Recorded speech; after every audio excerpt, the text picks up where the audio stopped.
चलिए बच्चों स्टार्ट करते हैं आज हमारा प्यारा सा चैप्टर नंबर 15 इकोनॉमिक डेवलपमेंट। आप पढ़ रहे हो क्लास 10th गुजरात बोर्ड का सोशल साइंस का सब्जेक्ट। चलिए स्टार्ट करते हैं इकोनॉमिक डेवलपमेंट। इकोनॉमिक डेवलपमेंट नाम सुनते ही हमारे माइंड में आ जाता है सर डेवलपमेंट यानी बड़ी बड़ी बिल्डिंगें, बड़े बड़े मॉल्स, इसी को कहेंगे डेवलपमेंट। हाँ बच्चों, ये भी एक तरह का डेवलपमेंट ही है। उसी तरह से जब हम कंट्री की बात करते हैं जब और कंट्री की नेशनल इनकम बढ़ती है तो उसे हम क्या कहेंगे? Economic development. हमारा फर्स्ट पॉइंट यहाँ पे दे रखा है हमें कि economic development shows constant increase in national income of a country. Economic development क्या रिप्रेजेंट कर रहा है कि कांस्टेंट कंटिन्यूअस इंक्रीज हो रही है national income of a country. और हम इसे बेटर वे में पढ़ना चाहे इकोनॉमिक डेवलपमेंट को तो हम इसके लिए कहेंगे कि अगर कोई कंट्री की नेशनल इनकम कंटिन्यूअस इंक्रीज हो रही है तो हम कहेंगे कि इकोनॉमिक डेवलपमेंट हो रहा है। उसी के साथ अगर कंट्री में पर कैपिटा इनकम यानी कि पर हेड इनकम कंटिन्यूअस इंक्रीज हो रही है तो हम उसे कहेंगे इकोनॉमिक डेवलपमेंट। उसी के साथ में लोगों का स्टैंडर्ड ऑफ लिविंग भी धीरे धीरे धीरे धीरे इंप्रूव हो रहा है तो उसे भी क्या कहेंगे? Economic development. ये तीनों पॉइंट को हमें कंसीडर करना पड़ेगा तभी हम उन्हें इकोनॉमिक डेवलपमेंट कह सकते हैं। तो डेफिनेशन बन जाएगी हमारे लिए, economic development is a comprehensive term which includes increase in per capita income, constant increase in national income and improvement in standard of living। इसी के साथ हम पॉइंट में डिवाइड करेंगे तो हम ये कह सकते हैं constant increase in national income of a country. Second point, increase in per capita income of a country. Third point, change in lifestyle of the people यानी change in living standard of the people. Standard of living का मतलब होता है quality of life. आपको कौन कौन सी facility मिलती है? Food, shelter, cloth, education, health care, transportation, communication, क्या क्या मिलता है। इसी के साथ आगे बढ़ते हुए देखते हैं कि पर कैपिटा इनकम क्या होता है बच्चों। अगर हम बात करेंगे पर कैपिटा इनकम की तो पहले जान लो कि पहले तो एक होता है टोटल इनकम जिसे हम कहते हैं जीडीपी। पूरे कंट्री का जो इनकम होता है ना उसे क्या कहेंगे? Total income. इसे क्या कहते हैं? Gross domestic product, short form में जीडीपी। उसे क्या कहेंगे? National income. अगर हम हमारी नेशनल इनकम को टोटल पॉपुलेशन से डिवाइड करते हैं और जो हमारे हाथ में ऑब्टेन होता है ना बच्चों वही है पर कैपिटा इनकम। अब पढ़ लो एक बार, total income of a country is called a national income. By dividing the total income of a country with total population of the country, we obtain per capita income यानी कि per head income, per person income, हम कुछ भी कह सकते हैं। आगे बढ़ते हैं कि क्वालिटी ऑफ लाइफ क्या है। पढ़िए, living standard includes the facility. आपने वो मूवी देखी है ना अमिताभ बच्चन वाली, रोटी, कपड़ा और मकान यानी कि फूड, शेल्टर एंड क्लॉथ्स। सिर्फ इससे ही काम चल जाता है बच्चों? नहीं, स्टैंडर्ड ऑफ लिविंग के लिए और भी चाहिए। क्या क्या? Education, health care, transportation, communication, बहुत सी फैसिलिटी चाहिए। दो तरीके की लाइफस्टाइल हो सकती है बच्चों, एक होती है बैकवर्ड, एक होती है फॉरवर्ड। हमें बैकवर्ड में से फॉरवर्ड में जाना है तभी हम डेवलपमेंट ला सकेंगे, नहीं तो फॉरवर्ड में से अगर बैकवर्ड में चले गए तो वो डेवलपमेंट थोड़ी कहा जाएगा। सीधी सी बात है। आगे बढ़ते हुए देखते हैं बच्चों की नेशनल इनकम ऑफ इंडिया। आप अगर इंडियन सिटीजन हो तो आपको पता होना चाहिए कि फिलहाल नेशनल इनकम क्या है इंडिया की। तो first of all national income का मतलब होता है जीडीपी, ग्रॉस डोमेस्टिक प्रोडक्ट। ये जीडीपी किस तरह से कैलकुलेट करते हैं? हमारी कंट्री में जो टोटल प्रोडक्शन होता है गुड्स का, production of goods and services होता है, उसका सम ऑफ करोगे क्या आ जाएगा? जीडीपी। सिंपल सी बात है। अगर 2011-12 की बात करें ना बच्चों तो ऑलमोस्ट 87,36,039 करोड़ हमारा ग्रॉस डोमेस्टिक प्रोडक्ट था, जो 5 इयर्स में बढ़ के इंक्रीज हो गया 1,35,67,192 करोड़। ये कौन से साल की बात कर रहा हूं मैं बच्चों? 2015-16। तो ये पॉइंट भी आपको क्लियर हो गया। ये 1 मार्क्स का ऐसा क्वेश्चन है जो आपको पूछा जा सकता है, तो बढ़िया तरीके से याद रख लेना ये नंबर्स। आगे बढ़ते हुए देखते हैं बच्चों हमारा next point, difference between economic progress and economic development. ये दोनों वर्ड्स ही कुछ अलग बता देते हैं। Economic progress, economic development. Progress नाम सुनते ही हमारे दिमाग में आ जाता है कि ये सिर्फ क्वांटिटेटिव बातें ही करेगा। Economic development, development all over development, social, economical, political, इस तरह से क्या दिमाग में आता है बच्चों कि ये क्वालिटेटिव बातें करेगा। इसी के साथ आगे बढ़ते हुए थोड़ा एग्जांपल्स दूं तो हम ये कह सकते हैं कि अगर कोई लैंड के अंदर हम प्रोडक्शन की बात करते हैं, कोई एक यूनिट के अंदर प्रोडक्शन की बात करते हैं, अगर हम उनका एरिया बढ़ा देते हैं और प्रोडक्शन बढ़ जाए तो वो है प्रोग्रेस। लेकिन अगर उसमें न्यू रिसर्चेस करें, टेक्नोलॉजी लाए या कुछ भी मशीनरी लगाकर वही सेम लैंड सेम यूनिट पे अगर हम प्रोडक्शन बढ़ा पाए ना, तो उसे क्या कहेंगे, इकोनॉमिक डेवलपमेंट। इसी के साथ हमारे इसमें 3 जो पॉइंट्स है बढ़िया बढ़िया, उसे हम देख लेते हैं। पहला point, on the basis of development process. Development process के अकॉर्डिंग हम किस तरह से डिफरेंशिएट करते हैं economic progress and economic development. तो आपको याद रखना है कि इकोनॉमिक डेवलपमेंट है क्वालिटेटिव है, इकोनॉमिक प्रोग्रेस क्या है बच्चों, क्वांटिटेटिव। ये सिंपल सा पॉइंट है, आपने रीड कर लिया, आपको याद रह गया, एग्जाम में आपको पूरे मार्क्स मिलेंगे ही मिलेंगे। इकोनॉमिक डेवलपमेंट ये फर्स्ट स्टेज है, while economic progress is the stage after economic development.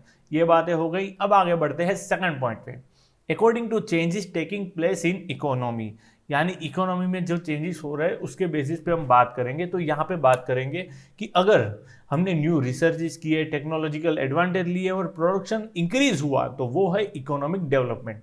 Example के लिए ले लेते हैं कि एक स्मॉल एरिया ऑफ लैंड है, यानी एग्रीकल्चर सेक्टर का हम एग्जांपल ले रहे हैं। एक स्मॉल एरिया ऑफ लैंड के अंदर अगर हम hybrid seeds, chemical fertilizer, even irrigation और ट्रैक्टर, थ्रेसर जैसी मशीनरी का यूज करके एक ही लैंड पे अगर प्रोडक्शन इंक्रीज कर देते हैं ना, तो वो है इकोनॉमिक डेवलपमेंट। लेकिन हम एरिया ऑफ लैंड इंक्रीज करके प्रोडक्शन इंक्रीज करते हैं तो वो है इकोनॉमिक प्रोग्रेस। ये बढ़िया तरीके से बच्चों आपको हमेशा याद रखना है। इस सेकंड एग्जांपल में एक बार रीड करके भी आपको बता देता हूं। Because of research in hybrid seeds in agriculture sector, there has been many-fold increase in agriculture production. This show economic development. On the other side, when there is an increase in agriculture production because of increase in agriculture land, it is called economic progress. तो बच्चों ये 3 marks का पूछा जाएगा, तो ये तो सिर्फ 2 ही पॉइंट है। तो अगला पॉइंट ये आ गया ना आपके पास, in the relation to develop and developing nation, यानी इन दोनों के बीच में कॉमन फीचर होगा जिसमें बढ़घट के कारण यानी इंक्रीज डिक्रीज के कारण कुछ रिप्रेजेंट करेगा कि ये प्रोग्रेस है या ये डेवलपमेंट। तो वो कौन सा फैक्टर है, कौन सा डिटर्मिनेंट है, कौन सा फीचर है, वो फीचर है नेशनल इनकम। यानी ये कहना चाहते हैं अगर कोई डेवलप कंट्री है, डेवलप कंट्री यानी कि यूएसए, स्विट्जरलैंड जैसी कोई डेवलप यानी वेल सेट कंट्री है और वहां पे उनकी जो नेशनल इनकम है वो इंक्रीज हो रही है ना बच्चों, तो उसे हम कहेंगे इकोनॉमिक प्रोग्रेस। क्या कहेंगे बच्चों, इकोनॉमिक प्रोग्रेस। लेकिन जैसे कोई डेवलपिंग कंट्री है, लाइक फॉर एग्जांपल इंडिया, उनकी अगर नेशनल इनकम बढ़ रही है ना बच्चों, तो उसे कहेंगे इकोनॉमिक डेवलपमेंट। ये डिफरेंस शो कर रहा है economic progress and economic development का। चलिए रीड कर लेते हैं एक बार बच्चों। In relation to develop and developing nations, difference is seen the both of them in relation to develop and developing nations also. Increase in national income of developed country is called economic progress. Will increase in national income of a developing country is called economic development. तो ये question आपको याद रखना है बच्चों। Next point है बच्चों हमारा, ये क्या, ये बहुत से फीचर्स जैसा हमें क्या दे रखा है, लेस पर capita income, population growth, dependency on agriculture, unequal distribution of income, unemployment, poverty, dual economy, insufficient infrastructure and forms of international trade. ये सब क्या है बच्चों, ये है फीचर्स ऑफ डेवलपिंग कंट्री। क्या है बच्चों, फीचर्स ऑफ डेवलपिंग कंट्री। तो आपका ये नया 5 मार्क्स का क्वेश्चन स्टार्ट हो गया। फीचर स्टार्ट करने से पहले मैं आपको एक स्टोरी सुनाऊंगा कि कोई भी क्वेश्चन में अगर मल्टी पॉइंट्स है 5 या 6 या 7 या 8 या 10, तो आपको याद रखना है किस तरह से फीचर्स आप रिमेंबर कर सकते हो। लाइक फॉर एग्जांपल मैं एक स्टोरी बता देता हूँ आपको। एक क्लास में 2 स्टूडेंट है, एक गुड स्टूडेंट है, एक बैड स्टूडेंट है। तो उनके कुछ कैरेक्टरिस्टिक्स निकलते हैं, वही है उनके फीचर्स, एट्रीब्यूट्स जिसे हम कह सकते हैं। कैरेक्टरिस्टिक्स अगर गुड स्टूडेंट का कहेंगे तो क्या कहेंगे, देखकर हम उसे क्या कहते हैं कि भाई ये रेगुलर होमवर्क लाता है सर, ओके। फिर क्लास में डिसिप्लिन में बैठता है, ओके। इरेगुलरिटी बहुत कम होती है, ओके। पेरेंट्स मीटिंग में उनको कुछ भी नहीं सुनना पड़ता, ओके। अच्छे मार्क्स लाता है, ओके। तो ये क्या है, कैरेक्टरिस्टिक्स ऑफ गुड स्टूडेंट। उसी तरह से बैड स्टूडेंट की कैरेक्टरिस्टिक देखो, क्या करेगा वो, इरेगुलर होगा, हाँ। होमवर्क नहीं लाएगा, हाँ। सर के नाम अलग अलग रख देगा, हाँ। फिर एग्ज़ाम तो देगा ही नहीं, पेरेंट्स मीटिंग में उसकी धज्जियाई लगने वाली है। तो ये सारे फीचर्स होते हैं हर इंसान के, कुछ ना कुछ इसी तरह से डेवलपिंग कंट्री के भी कुछ फीचर्स हैं जो हम डे टू डे लाइफ में देख सकते हैं। लेकिन इससे पहले हम पॉइंट देख लेते हैं कि जो वर्ल्ड बैंक ने कहा है अपना एक रिपोर्ट बना के, जिसका नाम है वर्ल्ड डेवलपमेंट रिपोर्ट, ये कब का है? 2004 का। चलिए देखिए ये point, economy of develop and developing country is separated in the basis of पर कैपिटा इनकम। यानी ये कहना चाहता है कि पर कैपिटा इनकम के बेसिस पे हमने सेपरेट कर दिए कि ये कंट्री डेवलप है, ये कंट्री अंडर डेवलप है और ये कंट्री डेवलपिंग कंट्री है।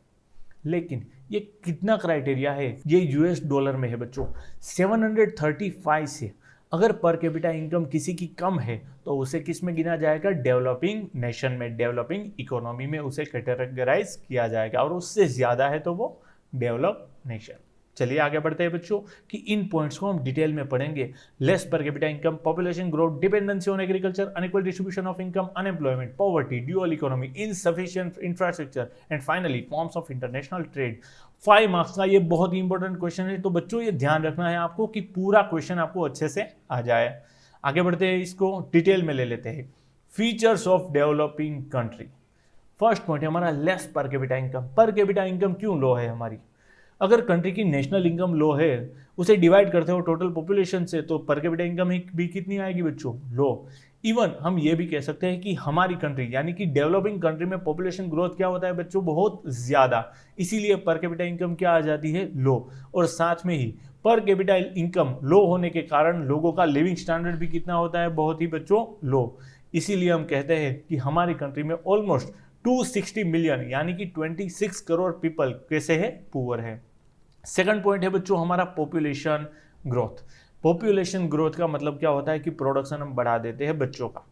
हमें पता ही है कि पूरी अर्थ उसी पे बेस चल रही है। पॉपुलेशन ग्रोथ डेवलपिंग नेशन में बहुत ही ज़्यादा होता है, क्योंकि जो पेरेंट्स होते हैं वो अपने चिल्ड्रन को असेट समझते हैं, not a liability.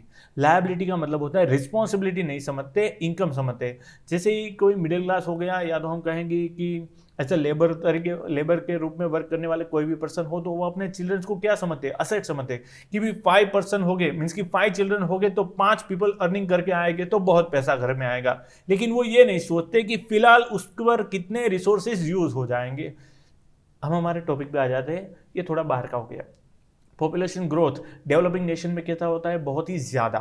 Rate of population almost कितना परसेंट होता है? 2%। तो आपको याद रखना है कि ऑस्ट्रेलिया की टोटल पॉपुलेशन कितनी है बच्चों? 2 करोड़। और हम हर साल नया एक ऑस्ट्रेलिया पैदा कर सकते हैं, लेकिन ये एग्जाम में लिखना नहीं है। फॉर योर इन्फॉर्मेशन मैंने आपको बता दिया। अब बात करते हैं डिपेंडेंसी ऑन एग्रीकल्चर। हमें पता ही है कि हमारा जो कंट्री है वो एग्रीकल्चर सेक्टर पे बहुत ज़्यादा डिपेंडेंट है। हम कहें तो 60% से भी ज़्यादा पीपल किसके साथ रिलेटेड है? वर्किंग एक्टिविटी में, एग्रीकल्चर के साथ। लेकिन अब हम बात करते हैं उसका नेशनल इनकम में कितना कंट्रीब्यूशन है? ओनली 26%। तो ये बहुत ही कम होता है। अब बात करते हैं एक बार रीड करके, डिपेंडेंसी ऑन एग्रीकल्चर।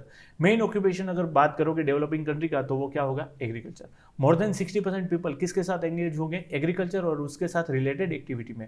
लेकिन अगर बात करोगे नेशनल इनकम में कंट्रीब्यूशन तो वो ऑलमोस्ट कितना हुआ है? 26%। बहुत ही सिंपल सा पॉइंट है बच्चों, आपको आसानी से याद रहेगा, और कोई भी डाउट हो जाए तो आप कॉमेंट कर सकते हैं, मैसेज कर सकते हैं।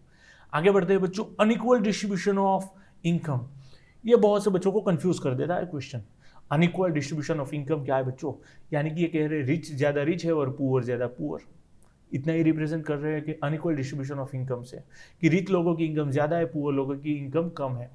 और तो और फैक्टर ऑफ प्रोडक्शन यानी लैंड, लेबर, कैपिटल और एंटरप्रेन्योर, इन सब का डिवीजन भी कैसे है? अनइक्वली है। ये जनरली हमें सिर्फ सिटी में ही नहीं देखने को मिलता है, ये साथ में विलेज एरिया में भी हमें देखने को मिल सकता है। अगर हम बात करें हमारी कंट्री के 20% रिच पीपल की, तो वो नेशनल इनकम में 40% शेयर कंट्रीब्यूट करते हैं।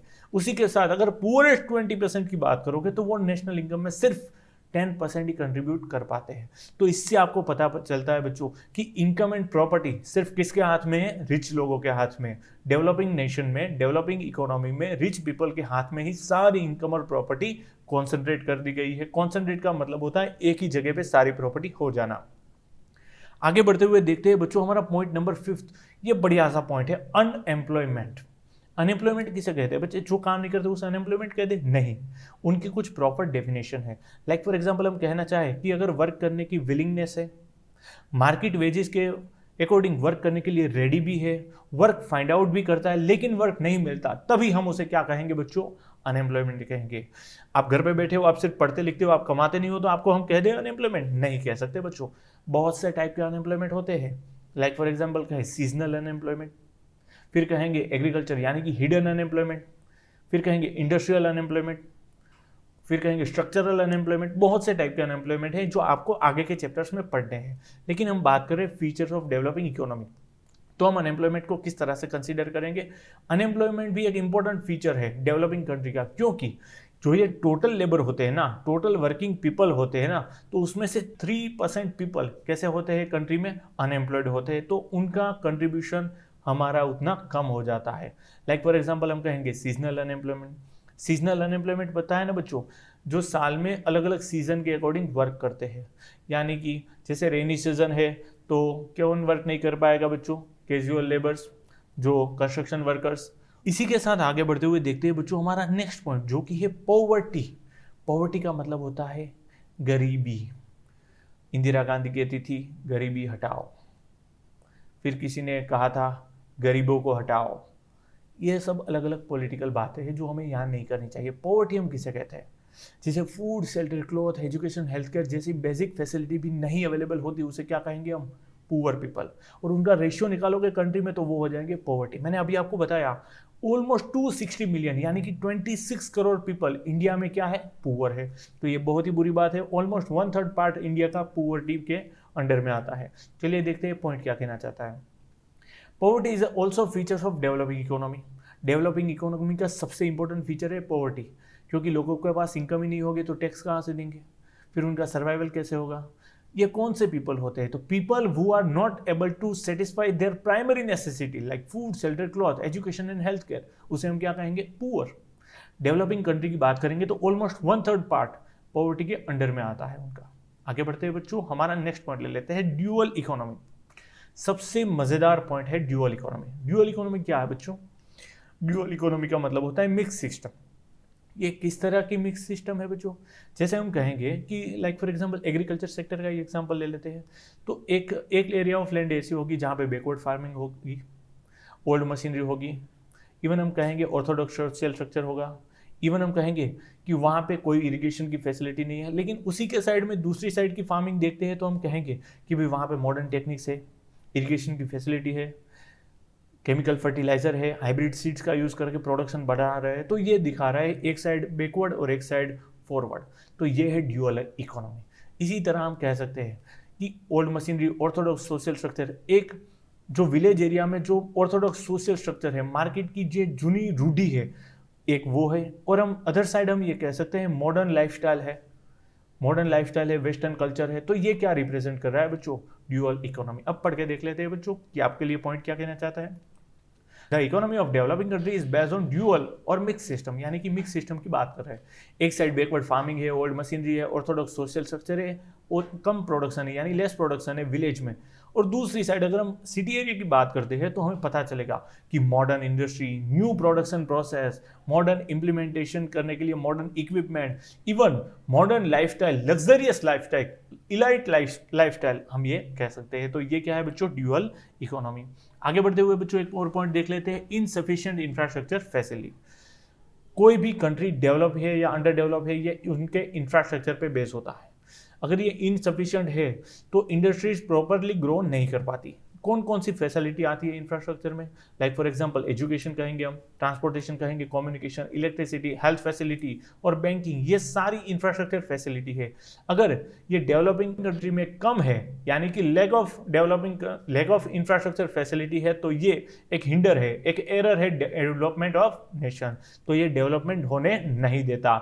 यानी कि अगर किसी कंट्री को डेवलप होना है तो वहां पे इंफ्रास्ट्रक्चर फैसिलिटी प्रॉपर्ली होनी चाहिए। तो ये पॉइंट भी बच्चों आपको याद रखना है। आगे बढ़ते हुए हमारा last point 9th, forms of international trade. आप ही बच्चों सोच लीजिए, इजीली आपको समझ में आ जाएगा। अगर डेवलपिंग कंट्री है जो मेजोरिटी पॉपुलेशन एग्रीकल्चर पे बेस्ड है, वो क्या एक्सपोर्ट करती होगी? अगर सिंपली सोचो तो एग्रीकल्चर बेस्ड प्रोडक्ट्स, यस और नो? हाँ।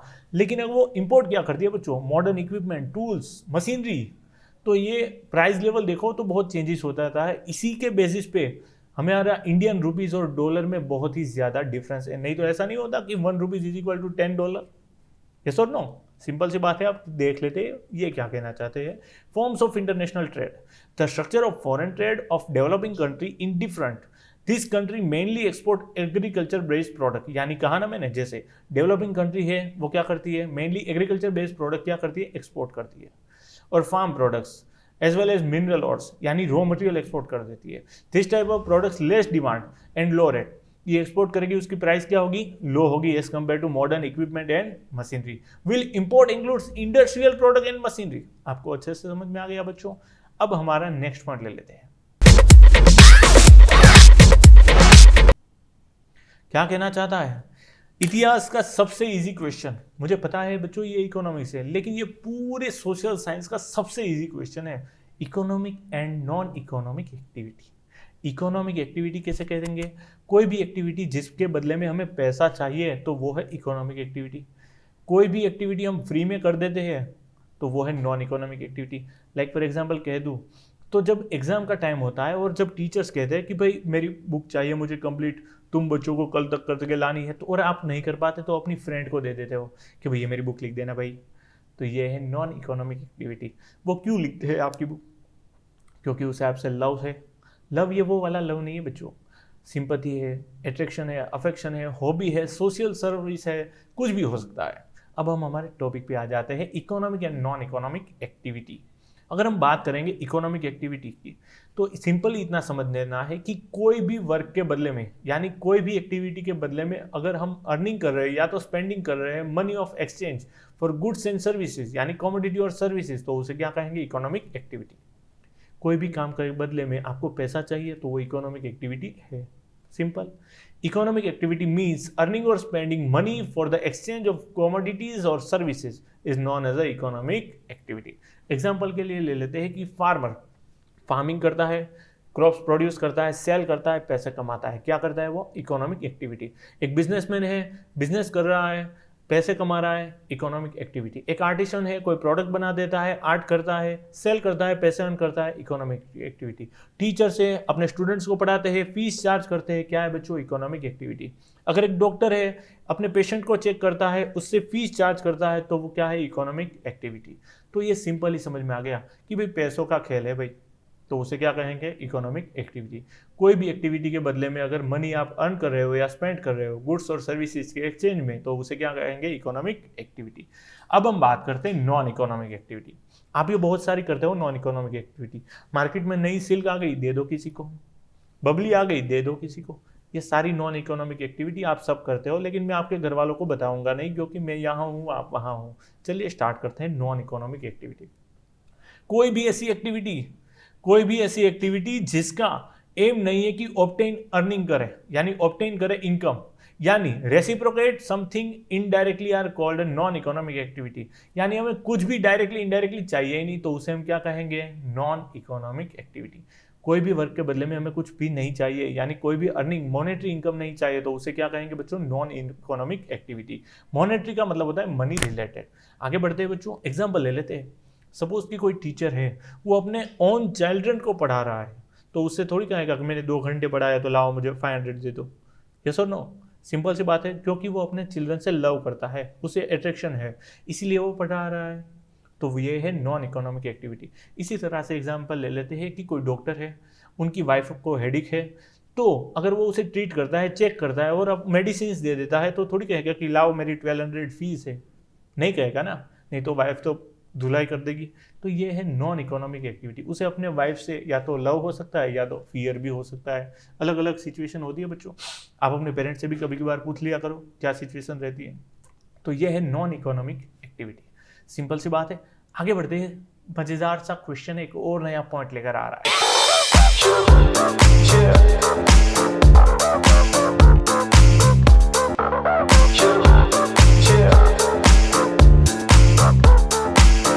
Structure of Indian economy.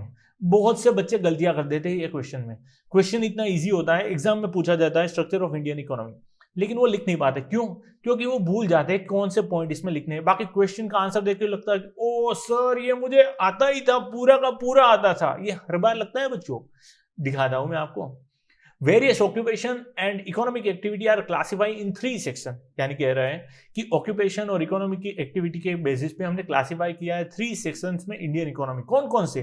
Primary sector, secondary sector and tertiary sector, जो आप 6 स्टैंडर्ड से पढ़ते आ रहे हो और फिर भी मुझे 10th में पढ़ाना है। 11th में भी पढ़ोगे, 12th में भी पढ़ोगे, अगर आर्ट्स लोगे, कॉमर्स लोगे तो भी पढ़ना पड़ेगा, आपको आएगा पूरा इकोनॉमिक्स का एक बुक। बाद में बीकॉम करो फिर भी आएगा, एमबीए करो फिर भी आएगा, ये तो जाने ही नहीं वाला। Primary sector, secondary sector and service sector, बहुत ही इजी क्वेश्चन है, पूरी बुक का सिंपल सा क्वेश्चन है, तो आपको याद रख लेना है इजीली। खुद पढ़ोगे पढ़ा दूं, नहीं पढ़ोगे खुद से तो चलिए मैं पढ़ा देता हूं। प्राइमरी सेक्टर क्या होता है? प्राइमरी सेक्टर एग्रीकल्चर और उसके साथ रिलेटेड एक्टिविटी अगर हम करते हैं और जो भी अर्निंग कर लेते हैं तो वो है प्राइमरी सेक्टर, या तो हम कहेंगे एग्रीकल्चर और उसके साथ के रिलेटेड सारी एक्टिविटी किसमें आती है? Primary sector. देख लेते हैं क्या कहना चाहती है primary sector. Agriculture and agriculture related activities such as cattle rearing, cattle breeding, fishing, poultry farm, collect of forest product, mining of raw material, ये सारी चीजें क्या है बच्चों? Primary sector. सिंपल। आगे बढ़ते हैं बच्चों। सेकेंडरी सेक्टर ये बहुत ही मजेदार है, इसको हम इंडस्ट्रियल सेक्टर भी कह सकते हैं, क्योंकि स्मॉल पिन से लेकर अगर जायंट मशीनरी तक कुछ भी बनाना है ना, तो ये किस में आता है? सेकेंडरी सेक्टर, यानी कि industrial sector. Small and large scale industries, factory, construction, electricity, gas, water supply, ये सारी सेक्शंस किस में आएगा बच्चों? Secondary sector. आगे बढ़ते हुए एक पॉइंट ले लेते हैं मजेदार सा, जिसका नाम है सर्विस सेक्टर। आजकल हर कोई इसी का दीवाना है, सेकेंडरी सेक्टर।